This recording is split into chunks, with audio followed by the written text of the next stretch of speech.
Hello everyone, myself Dr. Sandhya and I welcome you all in my YouTube channel. Today we will discuss about threshold condition for laser emission. जो threshold condition होती है students laser के लिए laser emission के अंदर, इसको हम shallow towns condition भी बोल देते हैं। अब थोड़ा सा इंट्रोडक्शन हम कर लेते हैं। जो मेनली बातें हमने लेजर के अंदर हमने पहले डिस्कस की है वही है brief introduction. In the laser system, the active medium is present between the two mirror and forming a resonative cavity, and the radiative decay will produced from higher energy state to the lower energy state. ठीक है, जैसे हम कहते हैं कि तीन component होती हैं, एक एक्टिव मीडियम होता है और एक रेजोनेटिव कैविटी होती है और थर्ड वन है वो हमारा पंपिंग स्कीम होती है। ठीक है, तो एक्टिव मीडियम है वो हमेशा क्या होता है, दो जो पेयर की जो असेंबली होती है, दो मिरर्स के जो पेयर होती है उनकी असेंबली होती है, उसके अंदर हम एक्टिव मीडियम है उसको हम रखते हैं।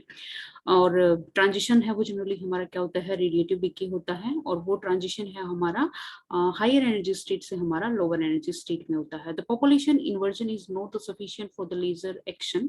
सिर्फ जैसे हमने कहा कि एक मेन जो बेसिक कंडीशन होती है वो होता है पॉपुलेशन इन्वर्जन। जब हायर एनर्जी स्टेट है उसमें नंबर ऑफ एटम्स है वो ज्यादा होंगे as compared to ground state, तभी हमारा पॉसिबल होगा कि कोई एमिशन हो। ठीक है, चाहे वो हम स्पॉन्टेनियस की बात करें या फिर हम स्टिमुलेटेड एमिशन की करें, लेकिन सिर्फ पॉपुलेशन इन्वर्जन अगर हम अटेन कर लें तो वो एक तरह से लेजर एक्शन के लिए सफिशिएंट कंडीशन नहीं है। Each spontaneously emitted photon will induce the several stimulated photon by bouncing back and forth in the resonator cavity of the mirror. ठीक है, तो मतलब एक तरह से जो स्पॉन्टेनियस एमिशन है, ठीक है, मतलब एक तरह से स्टिमुलेटेड है वो हमारे लेजर एक्शन के लिए नेसेसरी है। और जो स्पॉन्टेनियसली एमिटेड फोटोन्स हैं उनका पर्पस क्या होगा कि मतलब अगर वो इस टाइप के जो एमिशन होते हैं तो वो एक तरह से बाकी जो एटम्स है एक्साइटेड स्टेट में उनको स्टिमुलेट करेंगे किसकी हेल्प से, बैक एंड फोर्थ जो मतलब एक तरह से मूवमेंट होती है रेजोनेटर कैविटी के अंदर। Spontaneously emitted photon can move in all the direction but the stimulated emitted photon will not be coherent. ठीक है, मतलब एक तरह से स्पॉन्टेनियसली एमिटेड जो फोटोन है उनका तो हमें पता ही है कि वो कोहेरेंट नहीं होंगे, लेकिन जो स्टिमुलेटेड फोटोन है उनके लिए भी कुछ पॉसिबिलिटीज है कि वो कोहेरेंट ना हो। ठीक है, the cavity will select the few spontaneously emitted photon and reject the other. अब जो मतलब कैविटी है उसमें भी एक तरह से जो फोटोन्स हैं उनका सिलेक्शन होता है कि मतलब वो चूज किए जाएंगे। So the laser action will take place for those which is directly parallel to the axis of cavity. ठीक है, मतलब जो कैविटी के अलोंग जो पैरेलल डायरेक्शन में होंगे वही जो मतलब फोटोन्स हैं वो एक तरह से सिलेक्ट किए जाएंगे।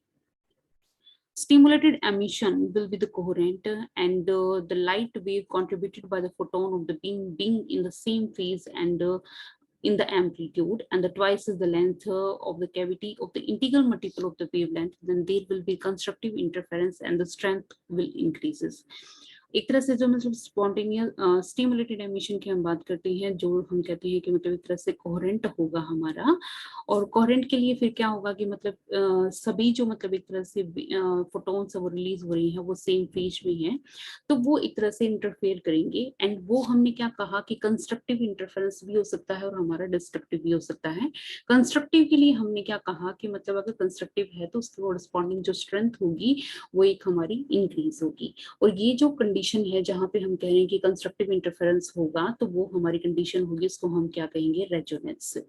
और रेजोनेंस के लिए जो कंडीशन है वो हमारी क्या होगी कि मतलब वेवलेंथ की हम बात कर रहे हैं, मतलब कोई इंटीग्रल मल्टीपल वेवलेंथ है और उसका रिलेशन जो मतलब एक तरह से कैविटी की लेंथ हम बोल रहे हैं उसके साथ क्या होना चाहिए, 2l। ठीक है, या फिर हम कह सकते हैं ट्वाइस ऑफ कैविटीज लेंथ। तो हम यहाँ से कहेंगे कि जो हमारा रिलेशन आया वो यहाँ पे क्या है कि Q lambda is equal to 2l। अब आप बताओगे कि क्यू है वो यहाँ पे क्या है, इंटीजर है, लैम्डा है वो क्या है, वेवलेंथ ऑफ द लाइट है, and L is the length of cavity. जो भी हम कैविटी हम चूज कर रही हैं उसकी लेंथ कितनी है, एल है, तो वो रिलेशन क्या होना चाहिए कि Q lambda is equal to 2l। ठीक है, if this equation is satisfied the interference will be destructive. अगर ये कंडीशन फुलफिल होती है तो हम कहेंगे कि कंडीशन है वो क्या है, कंस्ट्रक्टिव इंटरफेरेंस की है, और वो पॉइंट है वो हमारा क्या है, रेजोनेंस का है। और अगर ये कंडीशन फुलफिल नहीं होती तो हम कहेंगे जो इंटरफेरेंस है वो हमारा डिस्ट्रक्टिव है। उसके बाद टर्म आती है active resonator and open resonator having the active medium between the two pair of reflecting set in the optic axis is called active resonator. Active resonator हम कहेंगे अगर हम मतलब एक्टिव मीडियम है उसको मतलब एक तरह से दो पेयर मिरर्स के मतलब असेंबली है उसके बीच में हम यूज करके चल रही हैं, उसको हम कहेंगे active resonator. Feedback in the resonator, the mirror will reflect the emitted light back to the active medium and which initiate the stimulated emission and subsequently produce the powerful avalanche of the stimulated photon in the same direction। ठीक है, मतलब एक mirrors का वो मतलब एक तरह से मेन यूज है वो यही है। हम कहते हैं कि जो मतलब दो हम मिरर यूज करके चलते हैं, एक हमारा क्या है पार्शियली रिफ्लेक्टिंग है एंड सेकंड वन है वो हमारा क्या है कंप्लीटली रिफ्लेक्टिंग है। ठीक है, तो कंप्लीटली रिफ्लेक्टिंग है उसका पर्पस यही है कि वो एक तरह से जो मतलब दूसरे जो फोटोन्स हैं उनको क्या करेगा एक तरह से स्टिमुलेट करेगा, और ये जो स्टिमुलेट है वही हमें लेजर एक्शन के लिए क्या है रिक्वायर्ड है। और यही जो मतलब एक तरह से इन्होंने कहा कि मतलब एक तरह से जो इंड्यूस्ड इफेक्ट होगा उसकी वजह से क्या होगा एक तरह से एक एवलेंचे होगा स्टिमुलेटेड फोटोन का। In order to sustain the oscillation in the resonance cavity, it is necessary that gain of the beam in the active medium should be greater than losses। ठीक है, अब जैसे हम कह रहे हैं कि मतलब रिफ्लेक्शन होगा, रिफ्लेक्शन की वजह से क्या हो सकता है कि कुछ टाइप के लॉसेस भी हो सकते हैं। ठीक है, तो हमें ये चीज इंश्योर करनी पड़ेगी कि मतलब जो इस तरह से ऑसिलेशन जो चल रही है उनमें से जो लॉसेस चल रही हैं और हम चाहते हैं कि एक तरह से एम्पलीफाइड आउटपुट है वो हमें मिले, तो एम्पलीफाइड की फॉर्म में एम्पलीफाइड और मतलब एक गेन इन दोनों के बीच में क्या होना चाहिए एक बैलेंस होना चाहिए अगर हम सस्टेन्ड ऑसिलेशन चाहते हैं तो। The gain and the losses are exactly compensated at the threshold। और जो थ्रेशोल्ड की जो कंडीशन है वो अपना वो पॉइंट होगा जिसके ऊपर हम क्या कहेंगे कि गेन और जो लॉसेस हैं वो एक तरह से एक दूसरे से को क्या करते हैं कंपनसेट करते हैं। Resonance condition is given by, जैसे हमने पीछे बोला था कि रेजोनेंस कंडीशन थी वो कितनी थी अपनी Q lambda is equal to 2l। ठीक है, अगर हम रिफ्रैक्टिव इंडेक्स उसको भी इंक्लूड करते हैं तो हम क्या लिखेंगे 2nl, और यहाँ पे आप बताओगे कि n is the refractive index of the medium. ये इक्वेशन हमारी क्या होगी सेकंड होगी। उसके बाद हम क्या कर सकते हैं कि वेवलेंथ है फ्रीक्वेंसी के टर्म में हम इसको रिलेशन को कन्वर्ट कर सकते हैं, तो हम लिखेंगे lambda is equal to Q by mu. ठीक है, अब हम 2 पाई से डिवाइड कर सकते हैं, 2 पाई से हमने इधर डिवाइड कर दिया left hand side and right hand side दोनों को हमने 2 पाई से डिवाइड कर दिया, और मेन पर्पस सिर्फ इतना ही था कि 2 पाई म्यू है वो हमें क्या दे देगा ओमेगा दे देगा। Q C divided by omega is equal to 2nl divided by 2 pi, और यहाँ से हम क्या करेंगे इनको रीअरेंज करके ओमेगा की वैल्यू फाइंड आउट करेंगे एंड ओमेगा यहाँ से हमारा क्या आ जाएगा Q C pi divided by NL. ठीक है, इन इक्वेशन ये क्या है थर्ड है। The optical standing wave can set in such a cavity if the frequency satisfy the equation third. ठीक है, तो मतलब फ्रीक्वेंसी के लिए हम रिलेशन की बात करेंगे स्टैंडिंग वेव के लिए, और मतलब एल है वो लेंथ ऑफ द कैविटी होगी, सी क्या है लाइट जो ट्रेवल करती है स्पीड ऑफ लाइट से, एन अपना क्या था रिफ्रैक्टिव इंडेक्स है, एंड क्यू है वो हमारा क्या हो गया इंटीजर है। उसके बाद let's consider that not all the intensity of the wave falling on the mirror is reflected. ठीक है, I R is the intensity of the reflected light. Then अब ऐसा भी हो सकता है कि मतलब आई इंटेंसिटी है वो हम क्या कर रही हैं पास करवा रही हैं, उसमें से कुछ रिफ्लेक्टेड हो जाती है, और जो रिफ्लेक्टेड लाइट है उसकी इंटेंसिटी में हमने क्या कहा आई आर से हम रिप्रेजेंट कर रही हैं, तो I R is equal to R I. R बेटा आप बताओगे कि क्या है रिफ्लेक्टिविटी ऑफ द मिरर है। Since one mirror is partially reflected then R B is less than 1। अब हमने क्या कहा था कि जो दो मिरर हम यूज करके चलते हैं उन दोनों मिरर में से एक हमारा 100% रिफ्लेक्ट करता है और एक हमारा क्या है पार्शियली रिफ्लेक्टेड है, जिसमें से आउटपुट में लेजर लाइट है वो हमें मिलती है। तो हम क्या कहेंगे कि जो कंप्लीट रिफ्लेक्टिविटी है वो एक मिरर है उसको कंप्लीटली रिफ्लेक्टिव हम कंसिडर नहीं कर रही हैं, तो आर है वो हमारा क्या हो जाएगा लेस देन 1 होगा। ठीक है, intensity of the beam when passed through the material of the length z after attenuation is given by। आपने कोई मटेरियल लिया उसमें से आप क्या कर रही हो कोई लाइट है उसकी इंटेंसिटी आई है आप उसको फॉल करवा रही हो उसमें से पास करेगी, तो उसमें से कुछ ना कुछ पार्ट उसका क्या होगा अटेन्युएशन होगा। ठीक है, और जो जितनी लेंथ आप मटेरियल के लेके चल रही हो वो हमने क्या कहा है स्मॉल z से हम रिप्रेजेंट कर रही हैं। I omega Z is equal to I omega 0। ठीक है, और आपका क्या है exponential minus alpha omega z हो गया। यहाँ पे I omega 0 is equal to intensity of incident beam, ठीक है। जो मतलब इनिशियली हमने जो इंटेंसिटी दी है वो इंटेंसिटी क्या है, ये है, ठीक है। जेड लेंथ में से पास होने के बाद हमारे पास जो इंटेंसिटी बचती है वो क्या होगा, एक्सपोनेंशियली, और ये जो फैक्टर है इस फैक्टर से वो इंटेंसिटी एक तरह से डिक्रीज हो रही है। अल्फा ओमेगा है वो हम डिनोट करेंगे कि एब्जॉर्प्शन कोफिशिएंट है। If alpha omega is negative then there will be amplification. हमने कहा कि जेड कोई मतलब एक तरह से मटेरियल की लेंथ है, उसमें से हम इंटेंसिटी को पास कर रही है। अब जो फाइनल इंटेंसिटी है वो हमारे पास ये है, इस फैक्टर से ये चीज क्या हो रही है, डिक्रीज हो रही है। अब अगर हम चाहते हैं कि एम्प्लीफिकेशन, तो जो ये फैक्टर इसको डिक्रीज कर रहा था, इस फैक्टर के कोरस्पॉन्डिंग जेड तो क्या है, एक तरह से एक लेंथ है, तो उसमें तो कोई भी चेंज होगा नहीं, मतलब एक तरह से वो एक चीज पॉजिटिव क्वांटिटी ही होगी। तो हमने क्या कहा कि अगर हमारा अल्फा ओमेगा है वो चीज क्या हो जाए, हमारी नेगेटिव हो जाती है। If alpha omega is negative then there will be amplification. तो हमारा ये जो फैक्टर है अल्फा ओमेगा के नेगेटिव होते ही ये पूरा फैक्टर क्या हो जाएगा, पॉजिटिव हो जाएगा। तो हमने क्या कहा, alpha omega is the negative then there will be amplification. तो इस केस में हमारा क्या हो जाएगा, ये चीज एम्प्लीफिकेशन को डिनोट करेगी। Intensity of the amplified beam will be, तो उस केस में हम क्या यूज कर लेंगे, mod I omega Z is equal to I omega 0 या फिर नोट बोल सकते हैं, exponential alpha omega mod and साथ में आपका जेड, ये हमारी इक्वेशन क्या होगी, 6 होगी। If R1 and R2 be the reflection coefficient for the two mirror, then intensity of the beam in the complete passage back and forth will be reduced by the factor R1 and R2। हम total reflectivity की बात कर रहे हैं, तो हम product of these reflectivity ले लेते हैं। R1 1 मीटर के कोरस्पॉन्डिंग हो सकती है, R2 का वो हमारी रिफ्लेक्टिविटी है सेकेंड मीटर के कोरस्पॉन्डिंग, और यहाँ हम कहेंगे R1 R2 is equal to exponential -2 gamma, ठीक है। और गामा है वो यहाँ पे क्या आ जाएगा, मतलब एक तरह से -1/2 natural of R1 and R2 की इक्वेशन क्या होगी, 7। एंड गामा यहाँ पे है positive and may be regarded as the measure of the loss in intensity per passes, ठीक है। एक पैसेज के अंदर मतलब कितना इंटेंसिटी का लॉस है वो हमें मिल रहा है, वो रिप्रेजेंट कर रहा है gamma. If the reflection losses are the only losses, then intensity will change from I to I exponential to alpha omega L, और साथ में क्या है, माइनस गामा। अब यहाँ पे 2L है वो हमने कहाँ से लिखा, हमने क्या कहा कि ये अगर रेजोनेटर कैविटी की हम बात कर रही हैं जिसकी लेंथ कितनी थी, L, तो इन्होंने क्या कहा कि एक बार उसने लेंथ L ट्रेवल की कैविटी के अंदर, उसके बाद वो रिफ्लेक्ट होके फिर दोबारा उसने लेंथ कितनी ट्रेवल की है, 2L।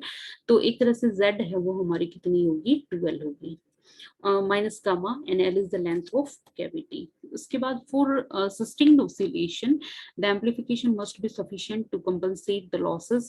sustained oscillation के लिए ये चीज must है कि हमारे जो amplification है और जो हमने क्या कहा कि रिफ्लेक्शन की वजह से जो हमारे losses हैं वो एक तरह से दोनों compensate होने चाहिए, तब जाके हम sustained oscillation की बात कर सकते हैं। तो इन्होंने क्या कहा कि exponential 2 alpha omega L minus gamma that should be greater than is equal to 1।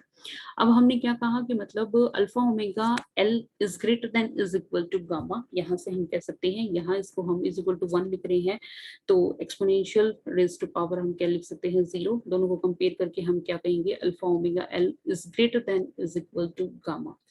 अब थ्रेशोल्ड के लिए क्या होना चाहिए, अब ये कंडीशन है सस्टेन्ड ऑसिलेशन के लिए कि या तो अल्फा ओमेगा L है वो हमारा क्या है, गामा से ज्यादा होना चाहिए, या फिर हमारा क्या होना चाहिए, इक्वल होना चाहिए। तो मिनिमम पॉसिबिलिटीज है वो क्या होंगी, मिनिमम होगी हमारी इक्वलिटी की। तो हम कहेंगे थ्रेशोल्ड कंडीशन है, उस केस में हमारा क्या होगा, alpha omega L will be equal to gamma. ये इक्वेशन क्या होगी हमारी 9th है, ठीक है। बट जो हमारा अल्फा ओमेगा है वो एक्चुअल में है क्या, ये हमारा जो मतलब है काइनेटिक्स, जो इससे पहले वाला जो आर्टिकल था, ठीक है, काइनेटिक्स ऑफ ऑप्टिकल एब्जॉर्प्शन, उस केस में ये था कि हमारा क्या था, alpha omega is equal to A21 pi square and C square and G2 and G1 pi omega square, G1 divided by G2 and 2 minus N1 G omega and gamma divided by L, ठीक है। यहाँ पे G omega है वो क्या है, line shape function and account of the frequency distribution in the line. Threshold और non degenerate अगर लेवल की हम बात कर रहे हैं तो उस केस में G1 एंड G2 हमारे क्या हो जाएंगे, 1 हो जाएंगे, ठीक है। तो हम यहाँ पे G1 एंड G2 की वैल्यू है वो 1 रख देंगे, तो एक तरह से N2 माइनस N1 ही ब्रैकेट में हमारे पास बचेगा, और हम इन दोनों को अरेंज करके लिख सकते हैं N2 minus N1 is equal to gamma omega square L A21 pi square C square and G omega, ठीक है। In difference in the population of second and first is called critical inversion. n2 minus n1 है वो एक तरह से critical inversion है, वो हमें बता रहा है। For satisfying the condition the population inversion the value of gamma and L must be adjusted. अब अगर हम मतलब पॉपुलेशन इन्वर्जन की अगर हम बात कर रही हैं तो वो एक तरह से गामा हो गया, एल हो गया, इन चीजों पे डिपेंड कर रहा है। बाकी और मोस्टली फैक्टर है वो हमारे क्या है, कांस्टेंट है। तो ये दोनों चीजें हैं वो एडजस्ट की जा सकती हैं for the condition of population inversion. Let number of the photon traveling back and forth in the laser is n naught, ठीक है। तो स्टार्टिंग में हम मान रहे हैं कि नंबर ऑफ फोटोन्स हम इनिशियली हम लेके चल रही हैं जो बैक एंड फोर्थ मूवमेंट करके चल रही हैं, तो वो एम ट्रिप्स के बाद एम उन्होंने ट्रिप्स कवर की है, उसके बाद जो नंबर ऑफ फोटोन बचे वो कितने हैं, एन है। तो उनके कोरस्पॉन्डिंग इन दोनों के इनिशियली कितने फोटोन थे और बाद में एम ट्रिप्स के बाद नंबर ऑफ फोटोन कितने हैं, एन है। तो इन्होंने कहा उनके कोरस्पॉन्डिंग अगर हम एनर्जी की बात करते हैं तो वो कितना हो जाएगा, N naught H cross omega N N H cross omega. उसके बाद हम कहेंगे कि मतलब स्टार्टिंग में अगर हम रिलेशन लेके चल रही हैं N H cross omega is equal to initially जितने फोटोन थे और एक तरह से एक्सपोनेंशियली -2m गामा, क्योंकि m ट्रिप्स है वो एक तरह से इन्वॉल्व है इनके अंदर। अब यहाँ से हम h क्रॉस ओमेगा दोनों तरह से कैंसिल आउट हो सकता है और हम यहाँ लिखेंगे n is equal to n naught exponential -2m gamma. tau l is the time taken by the single passes, then m passes there will be, अगर हम m passes के लिए टाइम की बात कर रही हैं तो वो क्या हो जाएगा, t is equal to m tau l, ठीक है। यहाँ से हम क्या कर सकते हैं, m फाइंड आउट कर सकते हैं और हम क्या लिखेंगे, t divided by tau l, और ये वैल्यू हमने क्या करनी है, इक्वेशन 12 है उसके अंदर हमने पुट कर दी, ठीक है। कि n is equal to n naught exponential -2 gamma t divided by tau l, ठीक है। ये नीचे आपका क्या है, सबस्क्रिप्ट में है, इसको साथ में मत लगाना। As the average lifetime of the photon in the time during which the initial number of photon get reduced by the factor 1/e, हमारा एवरेज लाइफ टाइम की अगर हम बात करते हैं तो वो क्या होगा, जब आपका फैक्टर है नंबर ऑफ फोटोन इनिशियल जितने थे उसका 1/e टाइम्स वो अगर हमारे रह जाते हैं, ठीक है। तो हमारा जो एक्सपोनेंशियल का जो एक तरह से ये वाला जो पोर्शन है इसको हम एक तरह से मतलब -1 के साथ कंपेयर कर सकते हैं। 1/e का मतलब क्या हुआ, e रेज़ टू पावर -1, ठीक है। तो हम -1 के साथ कंपेयर करेंगे, ये वाली चीज यहाँ भी -1 आना चाहिए। हम दोनों क्या करेंगे, कंपेयर करने के बाद हम लिखेंगे कि t is equal to tau, and tau हमारा क्या हो जाएगा, टो एल डिवाइडेड बाई आपका क्या है, 2 गामा, ठीक है। उसके बाद फिर tau L is equal to 2 gamma, और ऊपर जो टो एल है वो हम क्या लेंगे, एक तरह से वो एक टाइम की बात कर रही है, टाइम के लिए हम क्या करेंगे, डिस्टेंस डिवाइडेड बाई जो वेलोसिटी होती है, ठीक है। तो डिस्टेंस हमारी कितनी है, 12, एंड जो वेलोसिटी है वो क्या हो जाएगी, मतलब एक तरह से लाइट जब ट्रेवल करती है तो वो क्या है, स्पीड ऑफ लाइट से ट्रेवल करेगी। तो हमारा क्या हो जाएगा, 12 डिवाइडेड बाई c, और ये हमें क्या मिल जाएगा, ये फाइनल फैक्टर हमें मिल जाएगा। The average lifetime for the photon in the time during which, ये हाँ पीछे वाला ही है, दोबारा लिखा है, और ये हमारा t is equal to tau and tau is equal to tau l divided by 2 gamma, and finally हमें मिलेगा l divided by c gamma, ठीक है। अब ये जो रिलेशन है टो का वो हम पीछे जो मतलब इक्वेशन है उसमें हम यूज करेंगे, और फिर हम लिखेंगे पॉपुलेशन इन्वर्जन के लिए कि n2 minus n1 is equal to omega square tau a21 pi square c cube n g omega, ठीक है। एक और चीज आपको अब यहाँ पे ऐड करनी पड़ेगी कि ये जो हमारा स्पॉन्टेनियस एमिशन के कोरस्पॉन्डिंग जो कोफिशिएंट था ये हमने a21 है वो हमारा क्या होता है, inverse of T spontaneous. Inverse of T spontaneous आप यहाँ पे पुट करोगे तो ये आपका क्या आ जाएगा, omega square T spontaneous, and साथ में क्या है कि tau pi square C cube n g omega, ठीक है। तो ये जो फाइनल जो हमारा एक तरह से पॉपुलेशन इन्वर्जन है वो किन किन फैक्टर्स पे डिपेंड कर रहा है। ये जो फाइनल हमारा आउटपुट जो इक्वेशन 15 हमारी निकल के आई है ये हमें क्या बता रही है, threshold condition in the laser emission, ठीक है। या फिर हम कह सकते हैं Schawlow Townes condition in the laser oscillation, कि मतलब सस्टेन्ड ऑसिलेशन अगर हम चाहते हैं तो वो हमारे किन किन फैक्टर्स के ऊपर डिपेंड करेगा। पॉपुलेशन इन्वर्जन के साथ रिलेशन है वो कौन से फैक्टर हैं जिनके ऊपर हमारा जो पॉपुलेशन इन्वर्जन है वो डिपेंड करेगा।